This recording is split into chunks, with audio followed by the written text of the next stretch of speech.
Hello everyone, it's Rosie in the Rockies here on YouTube and also on Instagram. I'll link my Instagram account and my email as well as everyone and everything that I mention in the description box below. Welcome to Flosstube 14. I hope that you're all doing well and enjoying your summer. We've had a great summer so far, including lots of stitching for me and hiking for my family. And at the end of this video, I'll share some short video clips and photos from just a couple of the hikes that we've done recently. I have a lot to share in this video. There's a Mirabilia FFO that I finished stitching last year and finally framed for my mom last weekend. I have a start and a restart on an antique sampler that I'm reproducing for my best friend, and lots of progress on 5 whips. But first, I'd like to start with a huge heartfelt thanks and highlight a couple of people. In my last video, my mid-year whip parade, I talked a bit about my intentions with this channel. My main goal is to share my love of stitching, to connect with other stitchers, to learn from some of you, to make friends. I also mentioned that I'm really surprised that my channel had any followers, given that I'm a faceless YouTube channel. I'm soft-spoken. I don't do a ton of whips. And last month, since posting my mid-year whip parade, my channel grew by, I think, about 55 subscribers. So I'd like to thank you once again. I know that may not seem like a lot to some, but to me, it's astonishing, to be honest, that 655 of you as of this morning are interested in my stitching. So thank you from the bottom of my heart. If this is the first time you're watching, I hope you like what you see and that you consider getting in touch and introducing yourself so that we can be stitchy friends. And if you're someone who returns and who's interacted with me before here on Instagram, I honestly cannot thank you enough. I have gotten so much joy out of meeting some of you virtually, talking about our love of stitching, learning from you. It really makes my heart full. It's very meaningful to me. And I actually made a new friend since my last video, who I will talk about in a little bit so that you can meet and connect with her as well.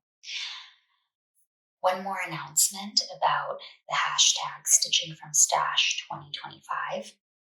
If you aren't aware of this hashtag, I did make a separate video at the start of 2025 about my plans to stitch mostly from stash, and I described when and how you can use that hashtag. Basically, if you pick up any project that either you started before 2025 or where you had any of the materials, the pattern, the floss, the fabric before 2025, you can use the hashtag even once.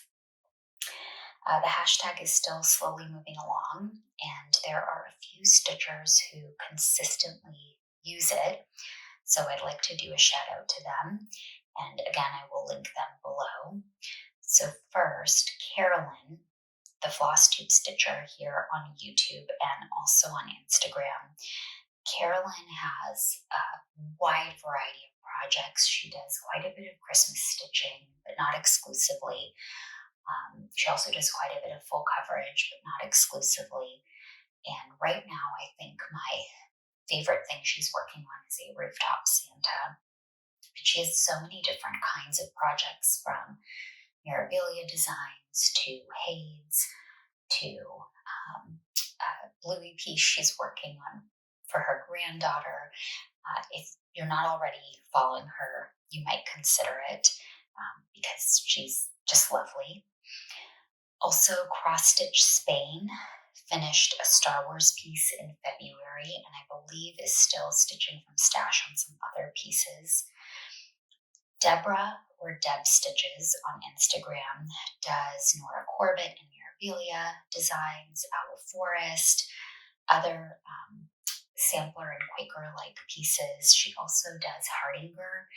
Deborah has beautiful projects, so go check her out if you don't already follow her. And then my new online friend, Karen, or McRob Karen, who I'll also mention when I get to my whips.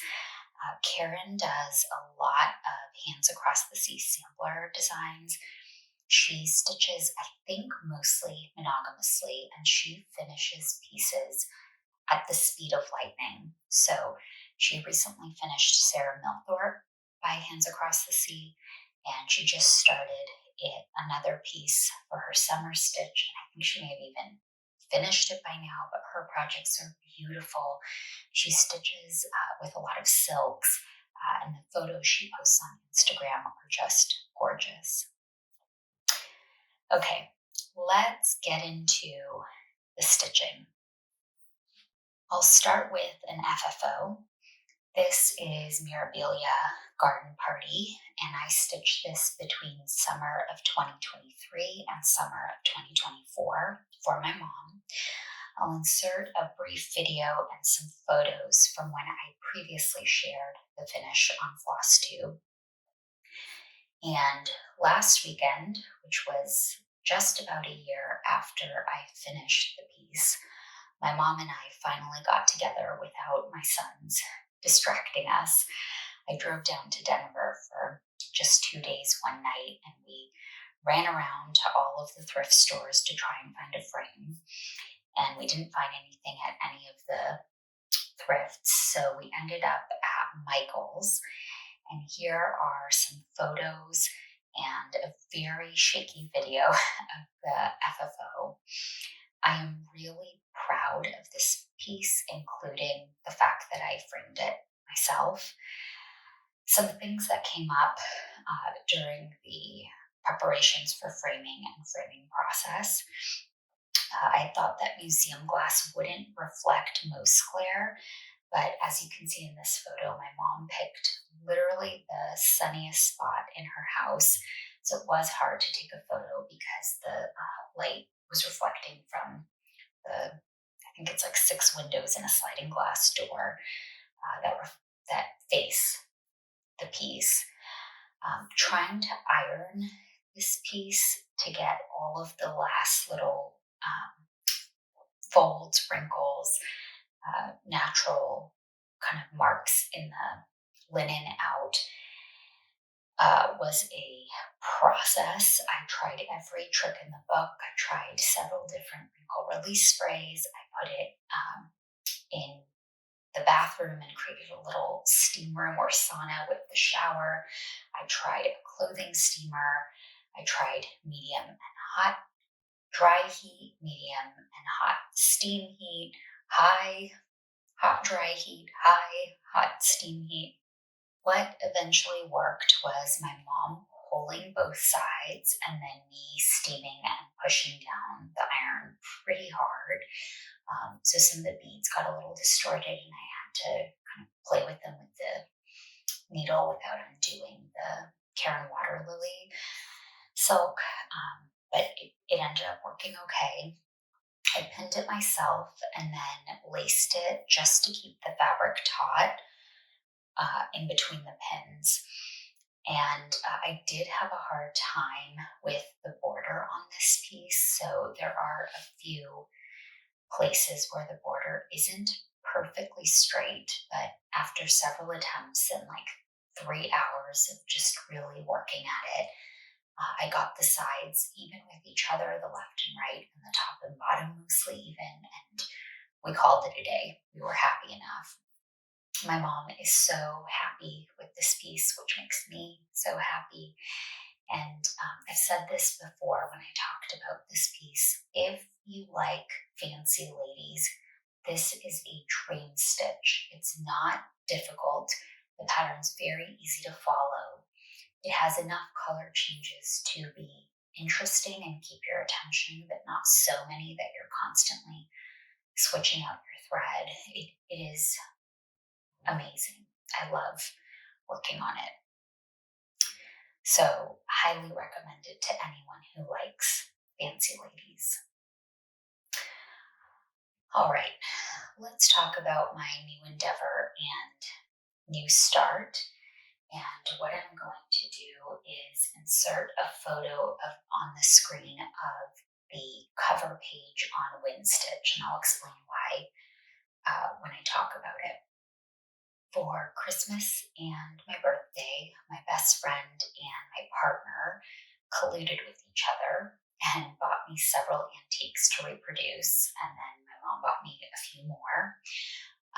Two of the pieces for reproduction are actually for my best friend to keep the antique. She just wanted me to chart them for her. And this piece that I'm going to show, Elizabeth Metcalfe 1860, is one of those. And this is my first time using Windstitch. It's my first time trying to reproduce something. I no longer have the original sampler with me because my friends sent it to a conservationist, but you see my recharting of it, and then I'll insert a photo of the original piece next to it. The photo, what you don't see in the photo is that the piece is filthy. It is so dirty. In places the fabric looks almost brown when the original fabric is more of a golden tan color. And the photo doesn't capture the actual color changes. So you'll see that the original sampler is kind of intense. It looks in the photo like it's all red and then one color green, one color blue, one color gray, and a couple of cream type colors that are filthy. There are actually, what looks like red are actually a red and two pinks, but I think at some point the sampler got wet, or maybe it just got so dirty that the color from the brightest red bled into it. I did a lot of research on Elizabeth. I have reason to believe, let me say, I haven't narrowed down. There are 6 potential Elizabeths she could be. And I haven't narrowed it down further than that, but I have a little bit more research to do. I have reason to believe that all of these Elizabeths would have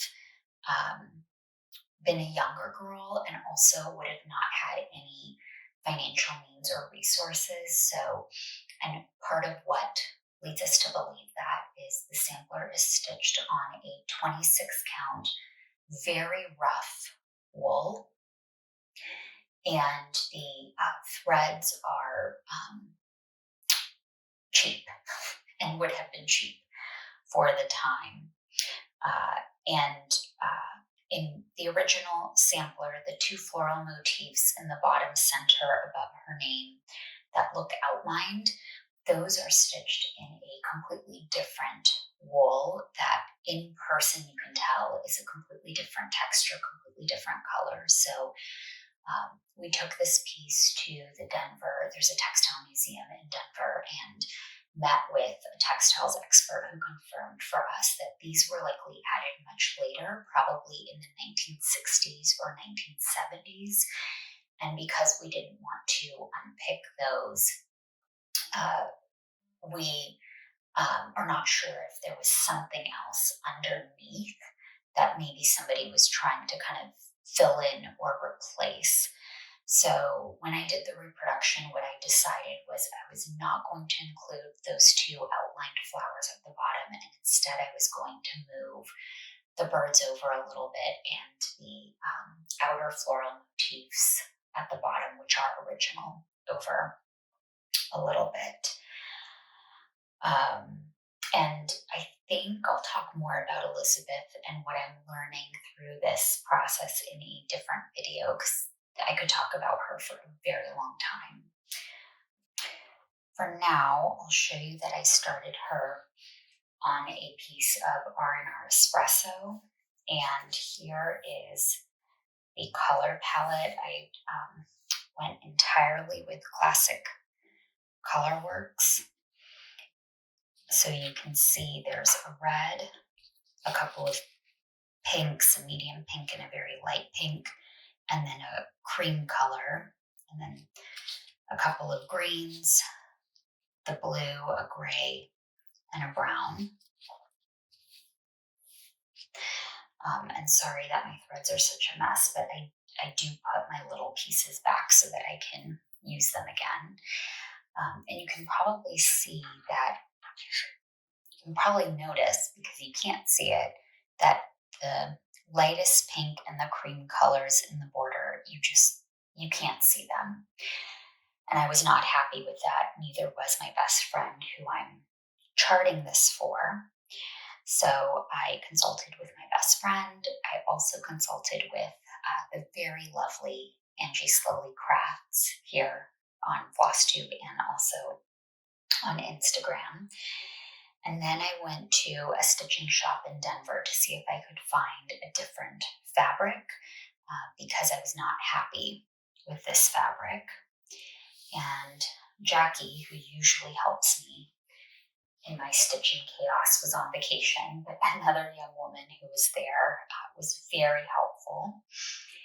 And here is the replacement fabric that I chose. You can see I made a lot more progress.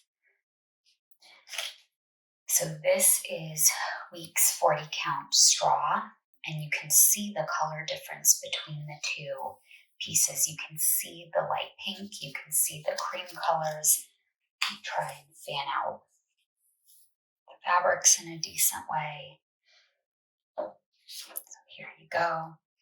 Oh, you cannot see that. Here is Elizabeth.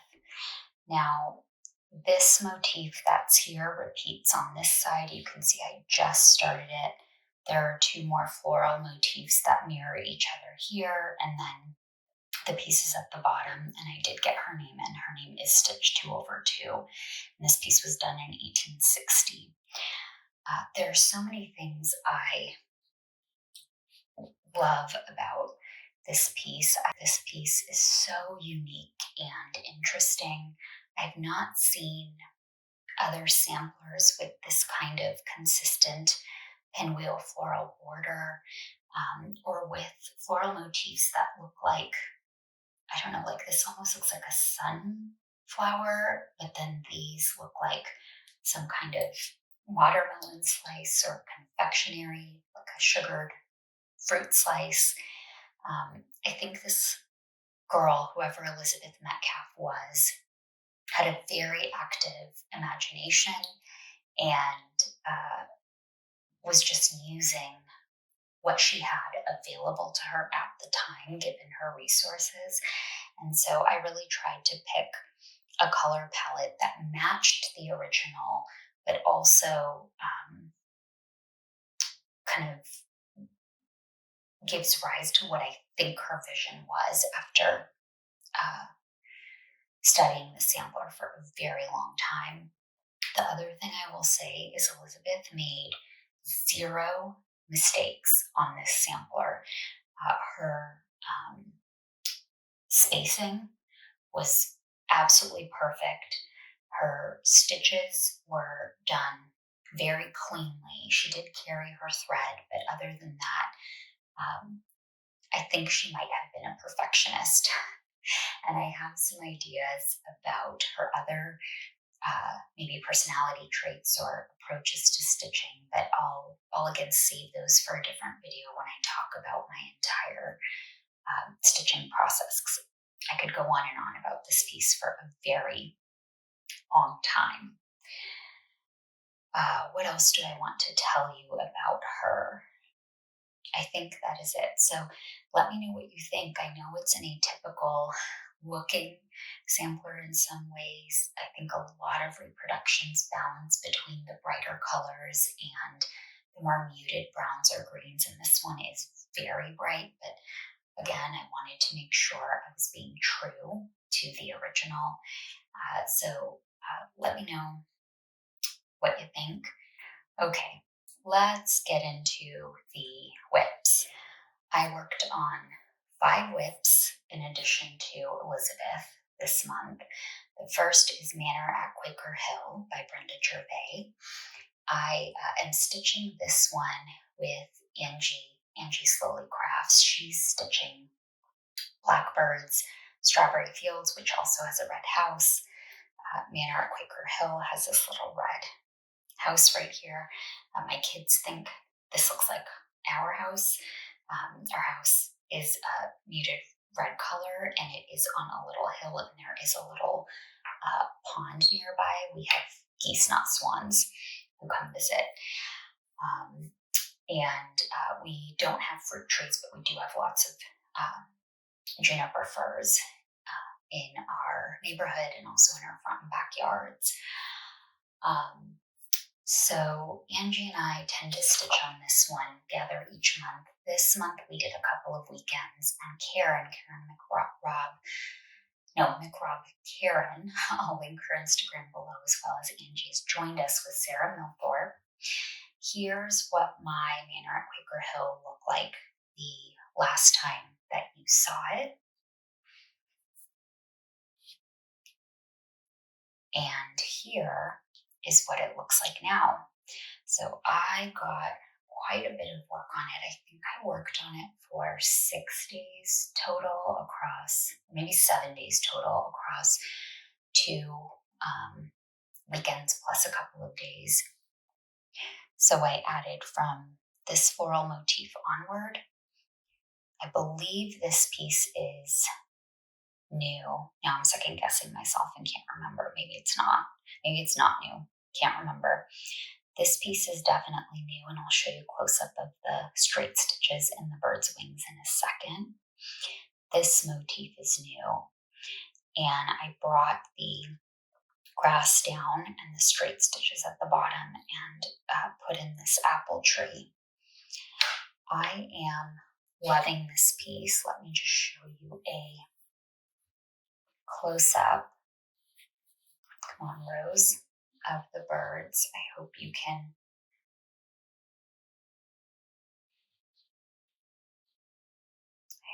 see that okay. We do not have ideal lighting today because it might rain. But I think they look so cute, and I just love this little apple tree. So lots of progress is being made. This is 2/3 of the way done with the piece. I can't put this piece down. In addition to Elizabeth Metcalfe, this is the only thing that I am thinking about. And I do plan to continue to work on it and finish it before the end of the year. It is stitched with all the called for, so a 36 count Picture This Plus legacy linen, which I think is a great linen for this piece. All of the Classic Colorworks Weeks dye works in there, a couple of these burgundy colors, and the flowers are mauve colors, are mauve, not burgundy. What am I saying, Rose? These mauve colors in the flowers are DMCs. The only thing I changed is that this blue color in the little pond and for these birds, it calls for Classic Colorworks lettuce leaf. To me, that color is almost neon, at least the dye lot that I saw at a stitching shop when I initially kitted this up. And so I decided to choose something that had the same level of brightness from Stash, but wasn't, in my opinion, an almost neon color. And it's interesting because when I see other people's posts and videos, so Carolyn from the Attic Needlework is working on this one right now. It does not look neon, but when I was in the shop, and I pulled out every floss that they had that was lettuce leaf. They all looked neon to me. So I'm not sure if it was just that one dye lot or if it looks different in person versus on video and photos, but that wasn't for me. And this DMC color is in the 200s. In some lights, it almost looks gray, but then when you combine it with these colors on this piece, it looks like a bright blue. So I'm very happy with this piece. I can't wait to keep working on it. And I need to start thinking about a frame and whether I should do like a white frame or a darker brown frame, or we have several gold color frames that I picked up from the thrift. So maybe one of those. If you have suggestions for a frame color, please let me know, because this one will be done in, I don't know, maybe 3 more months or so. And then if you are interested in stitching on a red house with me and Angie in August, please get in touch with me either in the comments below or on Instagram so that we can add you to our group chat and we can work on our red house samplers or projects together. Next is hats. Erinn. This is a Hands Across the Sea design that was an exclusive for Needle in a Haystack. I believe they still have some in stock because I bought one for my best friend maybe 3 months ago, and she still had the linen and the pattern in stock. I first saw this on Bernadette Burn Stitches channel and fell in love with it. I am stitching it on the called for linen with DMC, and I think it's looking great. Here is a photo of where I was last time, so I'm still working on the bird bath, and here it is.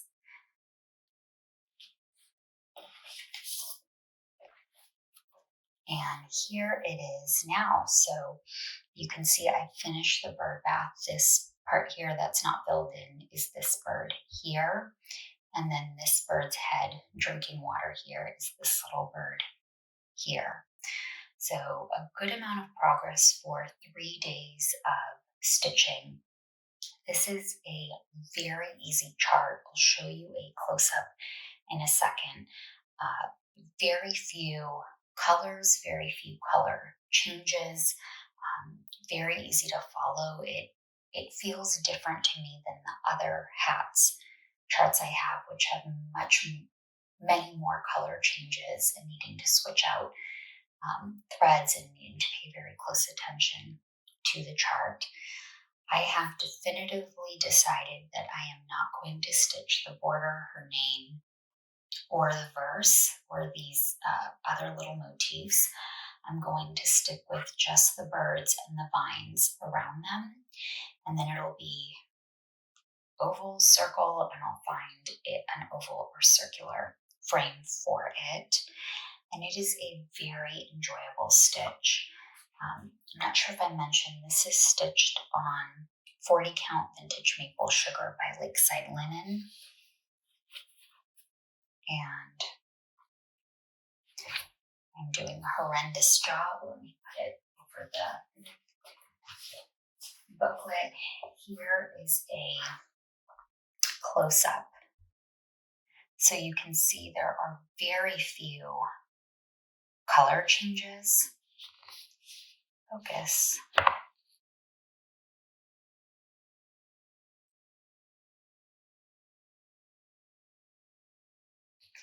As you can see, there are very few color changes. Very easy stitch, but also is turning out just lovely. And this Lakeside Linen is a dream to stitch on. I feel that Lakeside's a little bit thicker than some other linens, and somehow it makes the X's look much neater than on some other linens. So really enjoying that one. Next is Mirabilia's Botanical Garden. I actually started this one last November 2024, right as we were packing to move to this house. And the day I started it, we had actually closed on our house that morning, but we couldn't drive down the mountain to get our keys because there was a pretty major snowstorm up in the mountains. So while we were packing everything up, I thought it was a great idea to start a project. Sure, start a new Mira. The last time you saw it, I had finished her crown and her face and part of her neck. This time, I actually made a lot of progress, and I apologize for the hanging threads and for the wrinkles. It just is what it is. Here she is now. So all of these florals here in her sleeve and that she's going to be holding in her arms are new. And this only took me, I think, 4 nights. It was not a long time. So I think she's going to be pretty fast moving from this point forward because, as you can see, these are all florals. Now, I was a bad girl. I should have finished this portion of her neck and kept doing the 1/1 skin, but I didn't want to eat my vegetables. I wanted to see flowers. I'm in a summer mood. So I am making a commitment to all of you that in August, I'm at least going to work on some of the 1/1 skin.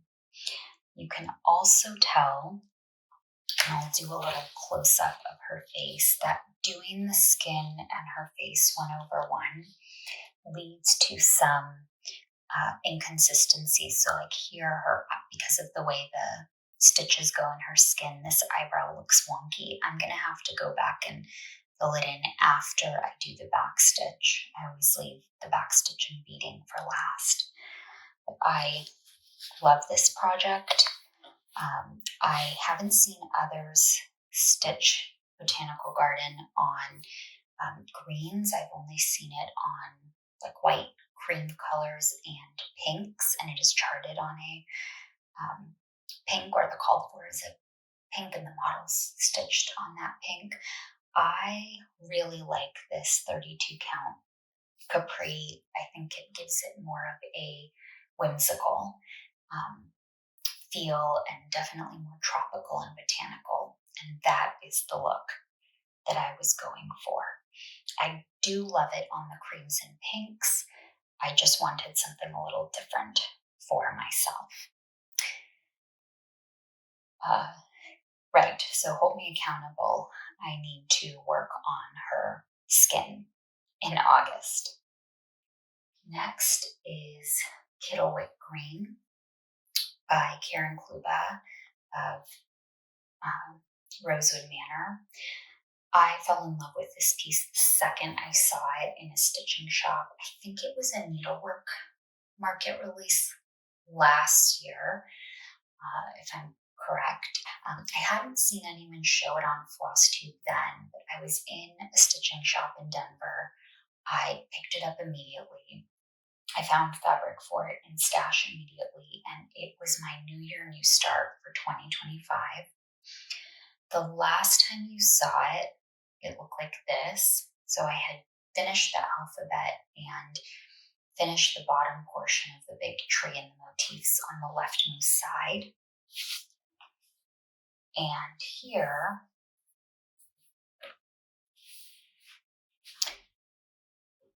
is what it looks like now. And you can see I have many hanging threads, and they are long because that's how we roll here in our house.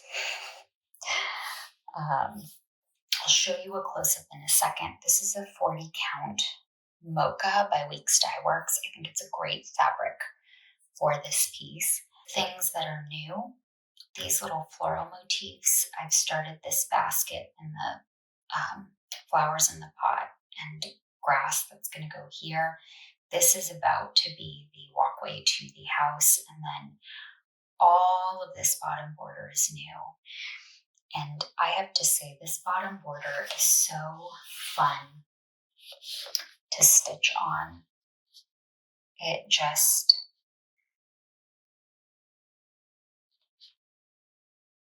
is such a good time. These stitches look so tiny on this week's fabric. I am really, really enjoying it. Now, Amy from the Thread Gremlins is almost done, and she's stitching hers on a reddish fabric. I'm not sure if it's the called for or not, but hers looks completely different to mine and also so beautiful.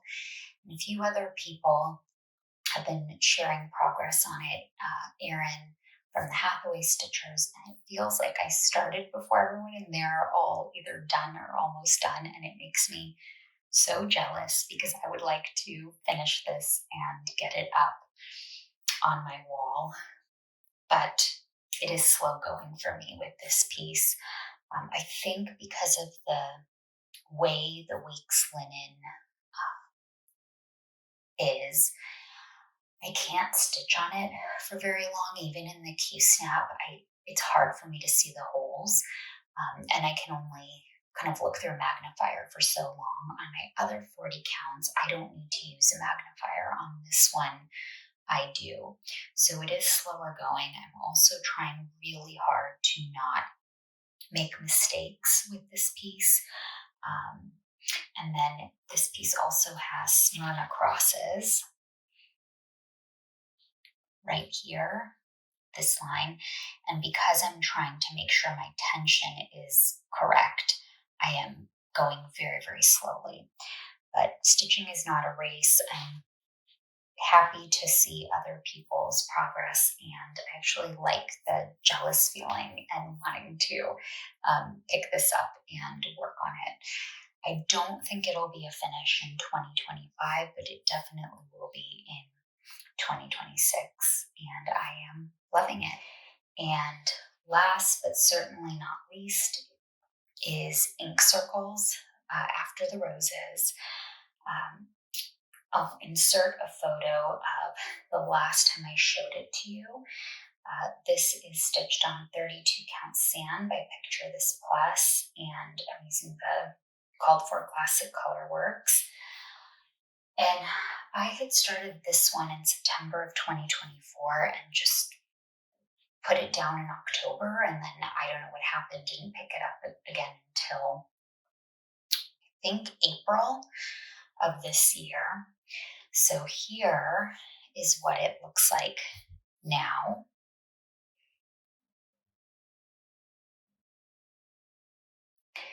And I think it's turning out great.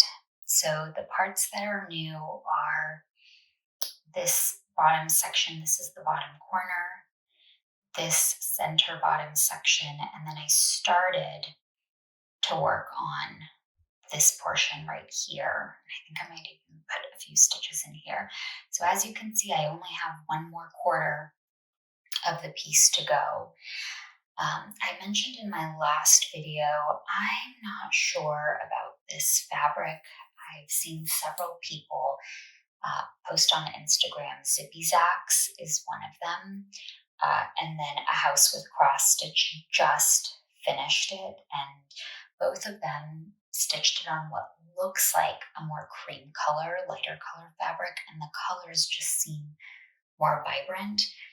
Now, I know after the roses means after the roses are done blooming, so it does make sense to have a more a fabric that leans more, has more tan and brown colors, but I'm not completely sold on it, and I think if I were doing it over, I would have chosen a cream or maybe even a stark white fabric.